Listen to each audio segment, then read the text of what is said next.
개인적으로는 감격의 사랑의 눈물이 있고 또 예배가 살아 움직이시고 또 여러분의 그 아름다운 기도가 하나님께 응답되는 그런 영적인 기회가 될 줄 믿습니다.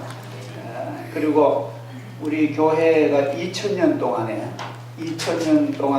지켜는 거룩한 그 영적인 습관이 뭐냐면은 이제 전 세계 교회가 다 거의 공감하는 그런 이 사순절 기간 안에는 이제 너무 세상 오락을 그치고 우리가 좀 더 하나님께로 향하는 그런 영혼의 그런 아름다운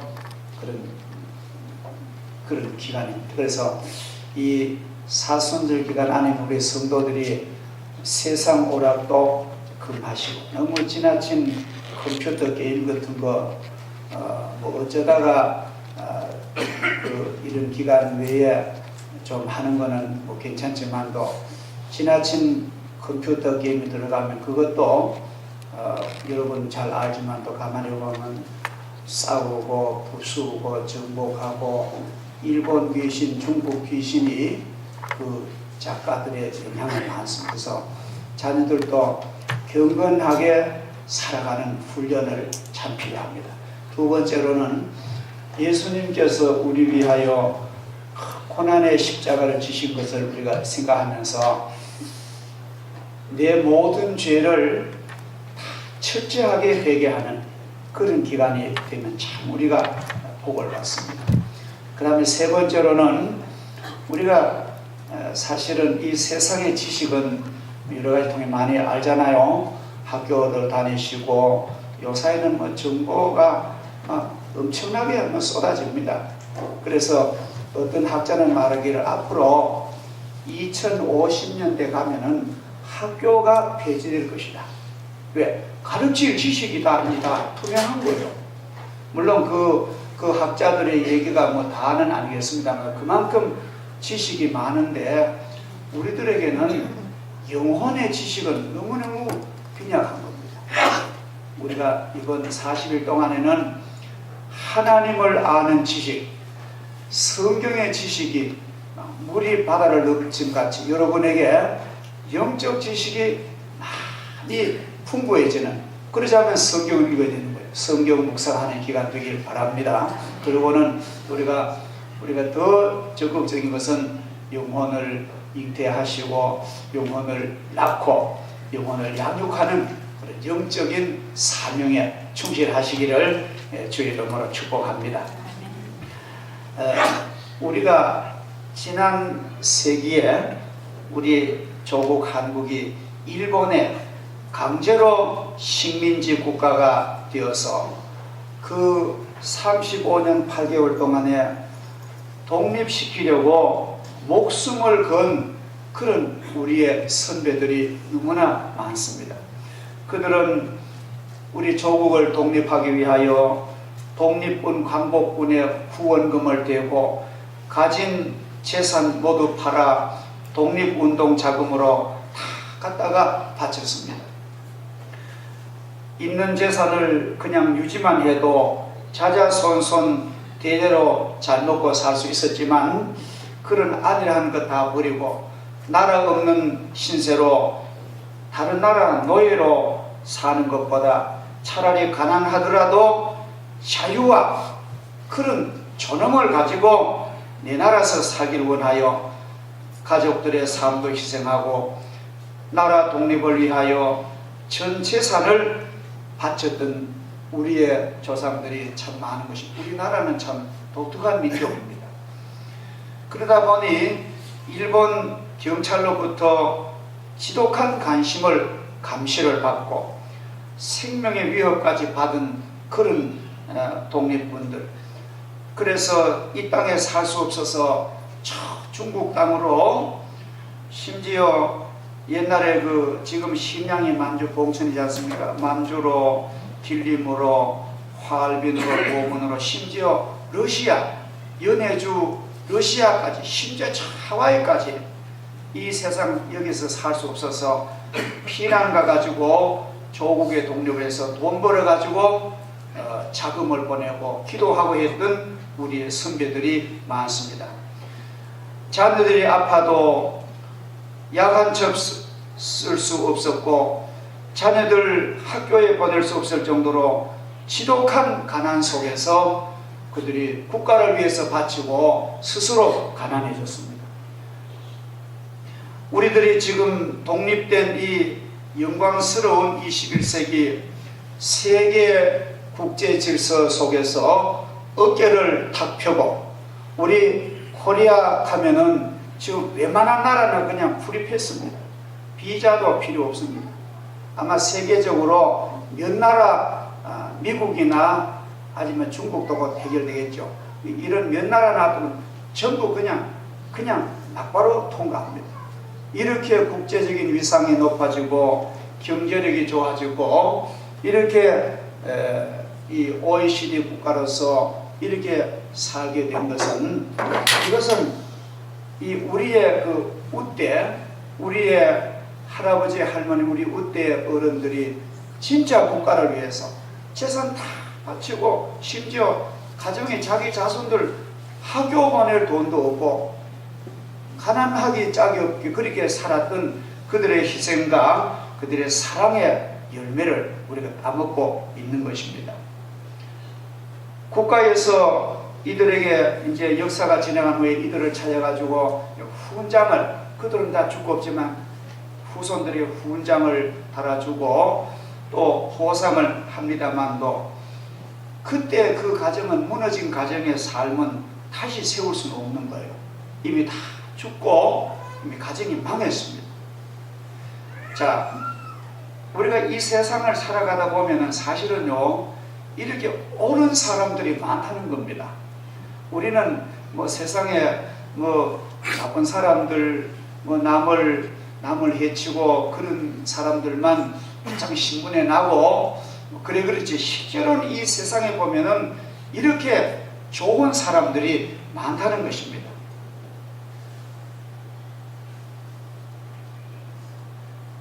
옳은 일을 위해서 희생하고 당연한 국가 일을 위해서 용기를 잃지 않는 그런 사람들, 사람에게는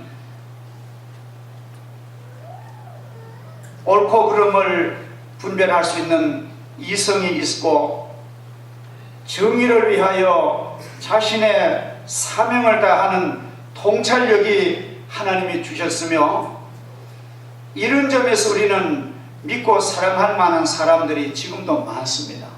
진짜 많습니다. 그래서 우리는 언제나 이렇게 좋고 참으로 이웃과 사회를 위하여 또 자신을 위하여 극기하며 절제하면서 이렇게 살아가는 그런 사람들을 존중하고, 우리 가문도, 적어도 우리 가문도 이런 국가와 사회에 참으로 유익이 되고 또 하나님 앞에 의로운 가정 세우도록 우리가 참으로 이 사순절 기간 안에는 우리가 힘쓸 그런 기회인 줄 믿습니다. 그래서 우리는 앞으로 우리보다 우리 후손들은 더 자유와 평화가 넘치고 세계 국제사회를 사랑할 수 있는 그런 우리 자녀들이 포용력이 넘치고요. 그래서 다른 사람들이 우리나라를 볼 때 참 저 나라는 의로운 나라입니다. 저 나라는 돈만 많은 나라가 아니고 저 나라는 너무너무 창조 질서가 회복되고 의로운 국가입니다. 오늘 독일 나라 같은 그런 국가 되도록 우리가 기도하고 우리가 공을 들이면 우리 그렇게 될 줄 믿습니다. 우리가 반드시 우리는 그렇게 될 줄 믿고 우리는 기도해야 될 줄 믿습니다. 예수님은 우리를 구원하시기 위하셔서 당신 자신을 완전히 희생하셨습니다.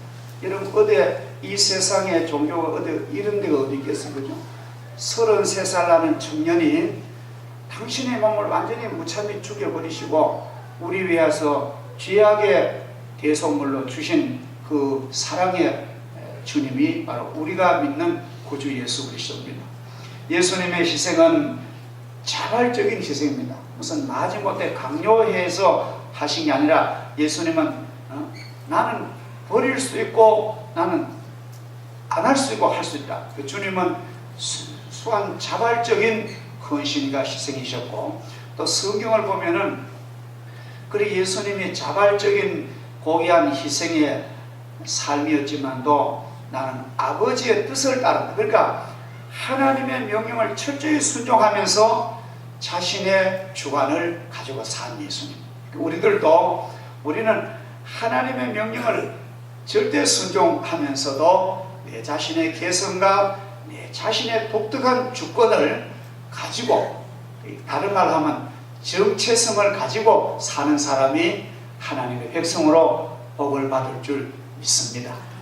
희미하게 내가 누군지도 모르고 내가 뭘 해야 되는지도 모르고 먹고 입고 돈만 벌어 산다. 그거는 나 자신의 올바른 정체성을 모르는 그런 안타까운 인생인 것입니다. 예수님은 당신의 사명을 분명히 알고 계셨으며 그 사명이 어디로부터 왔는지도 확실히 알고 계셨습니다. 주님은 이 땅에 오실 때에 하나님의 보내심으로 왔다는 걸 확실히 인식하셨고, 내가 죄에 빠져 멸망할 고귀한 사람과 영혼을 구원하기 위해서 아예 내 몸을 버리러 왔다는 것을 예수님은 누누이 제자들에게 예언을 하셨습니다. 그래서 예수님께서는 제자들에게 오늘 성경은 사실은 그 예수님이 북방에 가이사랴 빌립보 우리나라로만 평안북도 지경인 그 이스라엘 북쪽에 가셔가지고 거기는 아무런 사람이 안 따라왔습니다. 다른 나라는 막 병 고치려고 말씀 드리려고 막 인산인해 사람 무리들이 막 몰려드는데 예수님이 멀리 북방에 가실 때는 제자들만 딱 있는 거예요. 그래서 예수님께서 그 12 제자만 확실히 하나님의 능력으로 무장하면은 이 복음은 세계를 증명하리라, 그런 비전을 보시고 그 제자를 교육하십니다. 제자를 교육하시는데 뭐 지금처럼 무슨 교과서를 가지고 하신 게 아니라 예수님은 이 대하로서 교육을 하세요. 사실 제일 훌륭한 교육은 대하입니다. 묻고 답하고. 지금 우리나라 우리나라 국가적으로 이 교육을 변화하려고 막 몸부림치는데, 우리나라 교육은 여러분 아시다시피 암기 교육이잖아요. 달달 외워가지고 시험 쳐가지고 100점 맞아가지고, 이게 우리나라에서는 통하지만도 국제사회에서는 안 통한다는 거예요. 앞으로는요, 구구단 외우는 것도 아무 의미가 없어요. 지금 계산기가 얼마나 좋아요. 컴퓨터 좋은데 이 좋은 두뇌를 왜 그런 거 외우느라고 왜 소모하느냐는 거예요. 지금 이스라엘 나라 같은 데는 제가 그 가서 있는 동안에 유심히 보면 이스라엘 나라는 7살 때까지 글을 안 가르쳐요. 학교 들어갔는데 7살 학교 들어가는데 선생님이 글 아는 사람은 막 야단을 친대요. 왜 글 배웠느냐. 우리 아이들은 뭐 학교 다니면 줄줄줄 다 합니다. 야는 머리가 천재라고.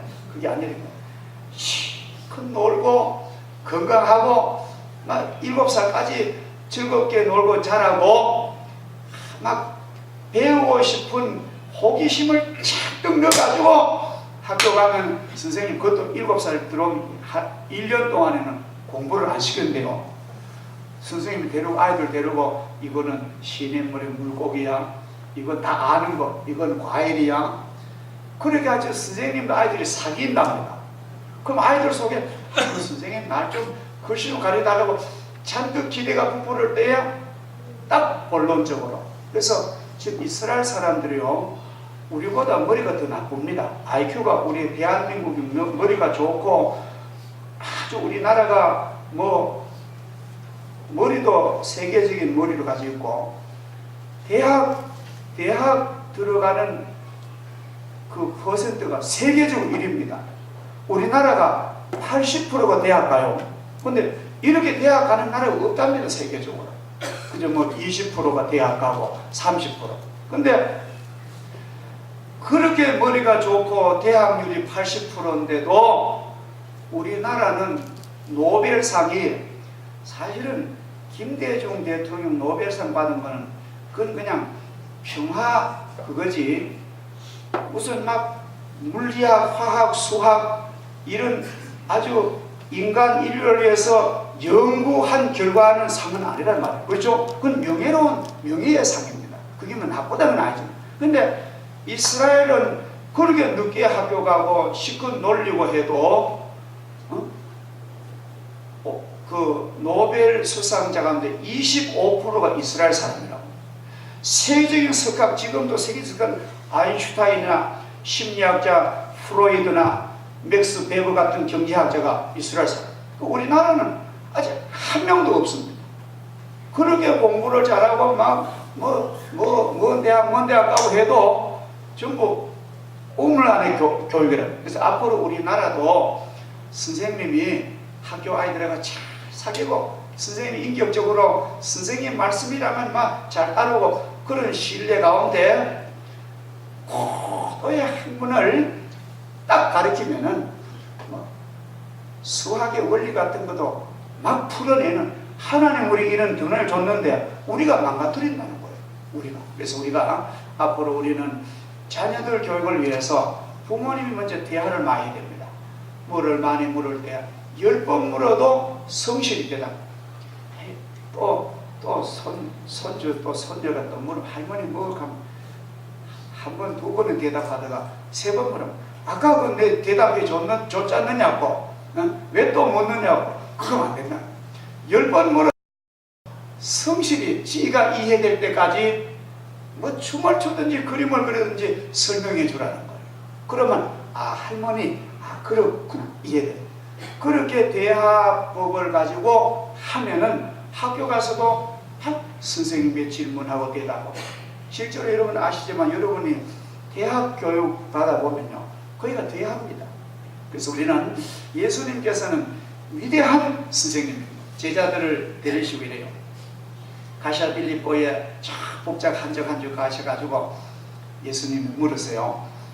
너희들 세상 사람들이 나를 누구라고 하더냐?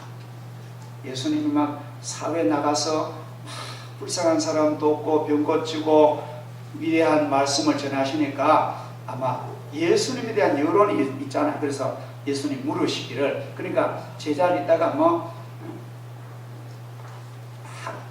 여러 제자가 여기 이제 대답하면 예수님을 어떤 사람은 엘리야가 살아왔다고 합니다. 엘리야는 불의 종이잖아요. 그래서 예수님이 내가 불을 던지러 왔다 그러고 성령을 하니까 엘리야가 나타났다고. 또 어떤 사람은 이사야, 예레미야 그런 선지자 중에 하나가 살아났다고 합니다. 예수님 조국 위에서 눈물 흘리시고 말씀을 전하시고 병을 고치시고 하니까 구약시대 선지자의 그런 역할을 했잖아요.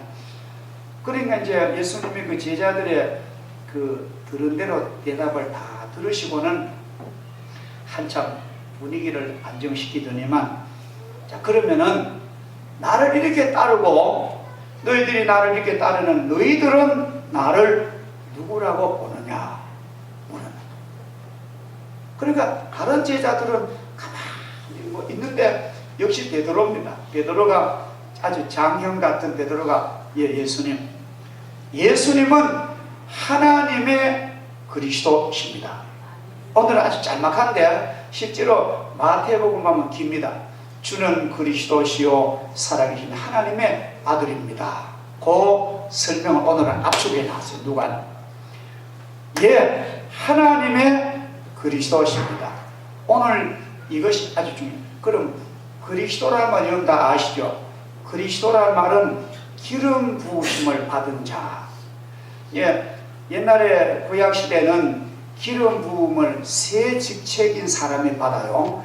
하나는 제사장 위임식을 할 때 기름 부음 받고, 선지자 임직식 할 때 기름 부음을 받고, 왕의 대관식 때 기름을 부었습니다. 그 의미는 뭐냐면 이 사람은 구별된 사람이다. 그렇게 신중하고 올바르게 살아갈 책임이 있다. 그런 뜻입니다. 그런데 예수님을 가지고 베드로는 하나님의 그리스도십니다. 그러니까 예수님은 그 말을 환하게 알아듣고 반가 이것은 너가 깨달은 게 아니라 하나님의 거룩하신 성령께서 너에게 가르쳐 줬구나. 참 너 옳은 대답했다고. 바요나 시몬아 너가 훌륭하도다. 내가 이 고백의 반석 위에 내 교회를 세우리니 음부의 권세가 이기지 못하리라. 너는 베드로라. 너는 반석이라. 내가 천국 열쇠를 내가 너에게 주겠다. 예수님 그렇게 칭찬하십니다. 근데 자 그러면은 오늘 예수님께서 귀하신 여러분들 한 사람 한 사람에게 예수님이 오늘 물으실 거예요. 예수님이 반드시 물을 것입니다. 예를 들어서 오늘 우리 앞에 헌금위원 김영애 집사님 앉았는데 김영애 딸아 너 누구니? 넌 도대체 누구니? 예수님이 물으십니다. 예수님께서는 오늘도 끊임없이 우리의 너 본질이 뭐냐? 너 정체성이 뭐냐? 너 도대체 너가 왜 살며 무엇을 위해 사느냐? 예수님 물으세요. 예수님 우리를 성도들에게 한 사람도 빠지지 않고 이렇게 주님 우리의 존귀한 정체성을 올바로 인식하고 이 값진 인생을 살기를 주님 원하십니다. 그러면 예수님 나에게 물으신다면 너 누구니? 나를 물으면 나는 뭐라고 대답하겠습니까? 나는 살림살이 얼마나 바쁜지 가족들 식사에 나면 그 설거지가 너무너무 바쁘고 또 하고 나면 세탁할 일이 너무 많고 또 나가야 되고 나는 정신이 없습니다. 그렇게 대답하면 되겠습니까? 그것도 중요하지만도 그 본질적인 내 사명이 있다는 거예요. 그것은 그 본질적인 사명을 위한 하나의 서론밖에 안 됩니다. 우리가 밥 해먹고 바쁘고 이 모든 것은 집안 청소하고 아이 학교 보내는 것은 어떤 본질을 향한 준비밖에 안 되는 거예요. 그러면 평생 그것만 하다가 본질은 건드리지 못하고 세상 떠나면 얼마나 아깝겠습니까? 얼마나 애석하겠어요. 그렇지 않아요? 내라는 것을 내라는 것을 내가 자아를 가지고 하나님 앞에 이 가족과 이웃에게 내가 내 자아를 실현해야 되는데 그것도 못하고 맨날 뒤치다거리 하다가 그 뒤치다거리가 나쁘다는 말은 아닙니다. 그것은 하나의 본론을 위한 그 단계지 그 자체에 머물면 안 되는 것이에요. 돈을 버는 것은 어떤 영광의 삶을 위한 수단이지 돈 자체는 우리의 삶의 목적이 아니는 것입니다. 유명한 그 대륙의 신학자 임마누엘 칸트 독일의 철학자가 있습니다. 이 임마누엘 칸트가 인생이 무엇인지 신앙이 무엇인지를 고도로 생각하다가 공원에 가서 벤치에 앉아가지고 내가 도대체 내가 뭐냐 그 고도로 생각하다가 해가 지는 줄도 몰랐대요. 해가 어두하니까 공원 관리자가 그 문을 닫아야 될 거 아닙니까? 그래서 둘러보니까 벤치에 사람이 하나 앉아가지고 정신없이 그래서 공원 관리 아저씨 와서 당신 누구요? 당신 누구요? 왜 이 해가 지는데 집에도 안 가고 뭘 하요? 그러니까 그 칸트가 모자를 벗고 그 관리 아저씨에게 이렇게 경례를 하면서 내가 누구인 거 알았더라면 여기 앉아있지도 않습니다. 내가 도대체 누굽니까? 그렇게 공원직이 물었던 그런 재미있는 에피소드가 있습니다. 도대체 나는 누굽니까? 내가 이 세상 와가지고 아름다운 가족이 되고 이 사회에 이런 데 가지고 내가 이 생 살아가다가 내가 무엇을 위해서 살아야 되는지를 오늘 예수님 물으시는 거예요. 우리는 그거를 먼저 인식을 하고 작업을 해야 됩니다. 작업은 예수님 그래요. 작업은 많이 하든 저기 그건 관계 아니에요. 그 작업을 착수를 해야 됩니다. 생명의 일에 우리는 발을 들어놔야 됩니다. 아셨죠? 그걸 위해서 내가 돈을 보고 내가 이렇게 노력을 하는 것입니다. 오늘 예수님은 사랑하는 제자들을 교육하는 것은 오늘 우리들을 교육하시는 모델이신 줄 믿습니다. 제자들은 예수님을 어떤 분이라고 지각각 생각했지만도 베드로의 대답을 듣고 예수님은 그리스도시요 하나님의 독생자의 아들이십니다. 예수님의 정체를 분명하게 말했듯이 오늘 우리는 하나님이 이 세상을 보내셔서 우리가 왔습니다.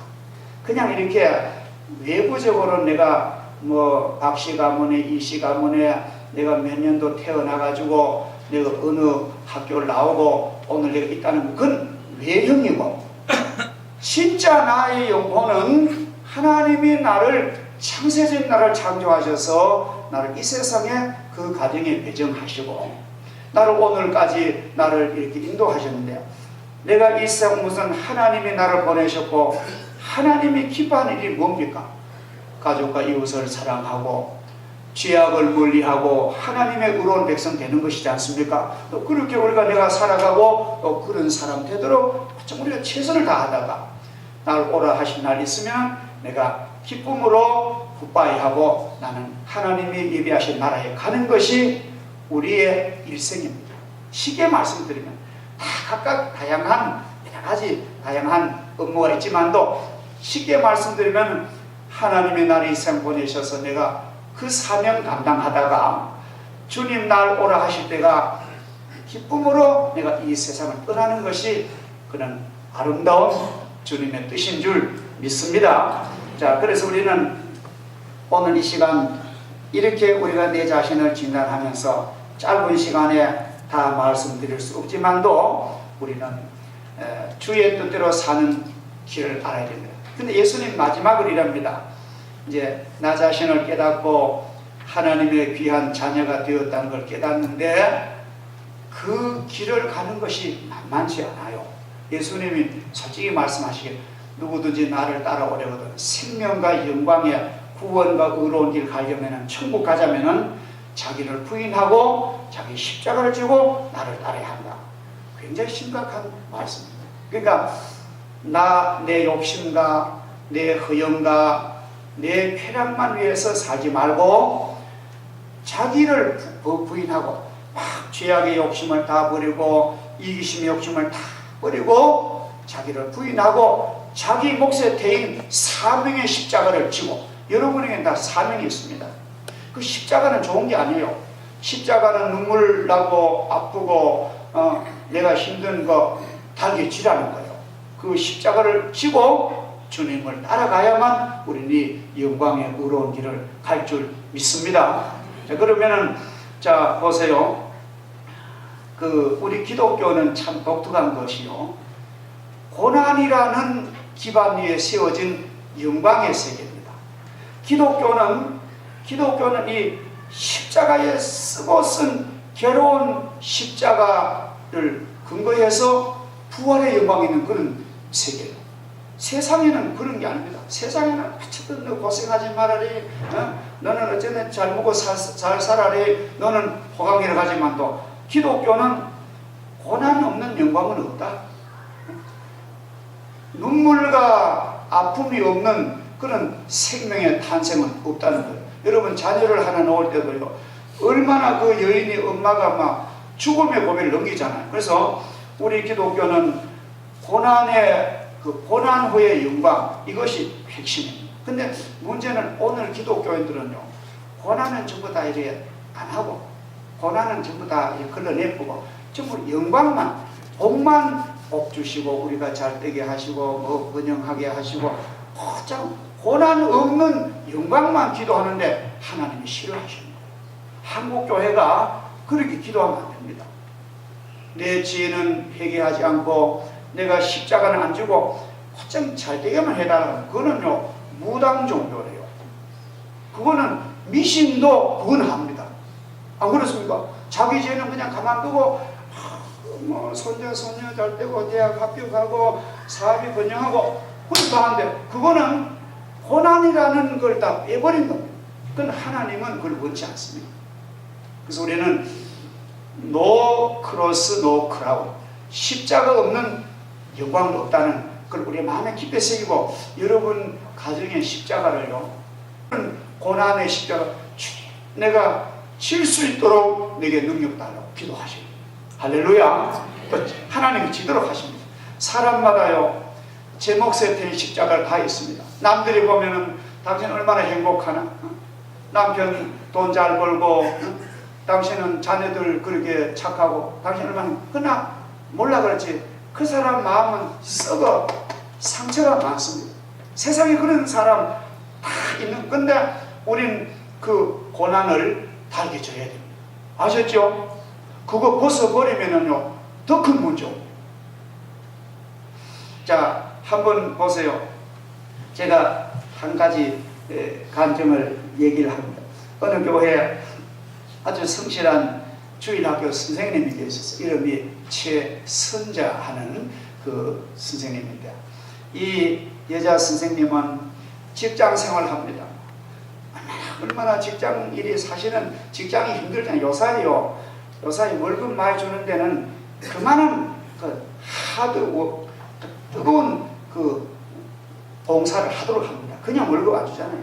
이게 뭐 삼성 같은 직장이 우리의 젊은이들에게 희망이지만도 삼성에 들어가 보면요 주는 만큼 고된 작업이 있다. 그래서 그렇게 들어가다도 사표낸 사람은 도저히 못한다는 거예요.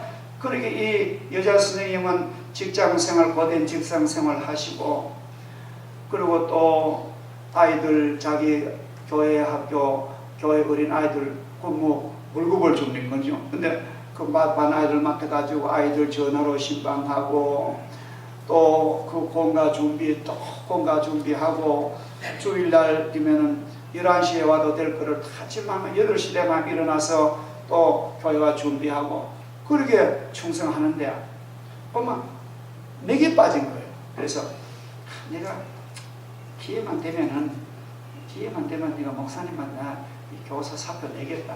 나 안 한다고. 그래 이제 마음을 먹고 있는 거예요. 마음을 먹고 이제 교사 일은 감당을 하는데, 그 교회 학교 아동부에서 전도 프로그램, 전도 자체를 또 엽니다. 그래 전도 자체는 뭐냐면은 안 나오는 아이들 나오게 하는 그런 막 선물도 준비하고 프로그램도 준비하고, 교회 안 나오는 아이들을 다 회복하는 전도 잔치 프로그램입니다. 이 최선자 선생님 맡은 반이 5명인데 5명 아이인데 둘이가 장기 결석자예요. 한 1년 교회를 안 나오는 거예요. 근데 이 선생님 이 두 아이 이번에 전도 축제 회복해야 되잖아요. 그래 회복하려고 막 전화를 하니까 그 이제 교회 안 나온 1년 동안 교회 안 나온 아이가 전화를 딱 받고 전화를 끊고는 자기 엄마에게 그러더래요. 아직도 선생님 날 포기 안 했는가 봐. 포기할 때 좀 됐는데 아직도 전화하니까 우리 선생님은 끈덕지다. 아직도 나를 포기 안 했는가 봐. 그러면 엄마한테 그랬대요. 그래서 엄마가 집사님입니다. 집사님이 이 선생님에게, 선생님 우리 아이가 극하더라. 그랬는데 그러면서 하는 말이, 내가 선생님 이번만이라도 선생님 부탁을 해 들어준다고. 그래서 주일에 나왔대요. 나와 회복했다. 성경에 보면 그런 주님의 말씀이 있습니다. 선을 행하다가, 선을 말한 기도하다가 믿음으로 살다가 선을 행하다가 낙심하지 말지니 때가 이르면 거두리라. 우리가 예수 믿는 사람이요 신앙생활이 간단하지 않습니다. 솔직히 말해서. 근데 우리가 이 십자가를 지고 힘들지만 가다 보면은 어느 날 하나님께 내게 큰 영광의 영적인 아침을 주는 거예요. 이거 없으면 우리가 예수를 못 믿습니다. 그래서 우리가 오늘 우리는 나 자신의 그 본질을 더 이미 더 확실히 하고, 내가 누구인가를 우리가 분명히 여러분 자각하시고, 또 내 삶의 목표를 확실히 방향을 정하고 내 그 일을 위해서 진입하면은 하나님이 내게 주신 십자가를 지도록 내게 능력과 권세와 은혜를 주실 줄을 믿습니다. 기도하겠습니다. 하나님 아버지 감사합니다. 저희들이 사는 이 세상은 좋은 일만 있는 것이 아닙니다.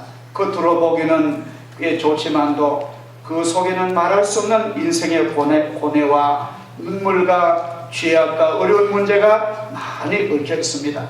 오늘 하나님의 말씀을 통하여 우리가 십자가 지는 길을 잘 분명히 배우게 하시고, 우리는 하나님의 은혜와 사랑으로 이 세상에 왔고, 우리가 때가 되어 예수 그리스도를 구주로 믿고 구원받은 백성이 되었으며, 이제 우리는 주님 기뻐하는 생명과 사랑과 복음의 아름다운 봉사를 하다가 하나님이 부르실 때 기쁨으로 천국 가는 우리의 일생임을 확실히 믿고, 주님, 우리 내 몫의 대인 십자가, 내가 지고 가야 할 십자가를 버리지 말게 하여 주시고, 이 십자가 지고 갈 능력을 주시고 권능을 주시고 영적 힘을 주시고 새로운 은총을 저희들에게 베풀어 주시옵소서. 예수님의 거룩하신 이름으로 기도하옵나이다. 아멘.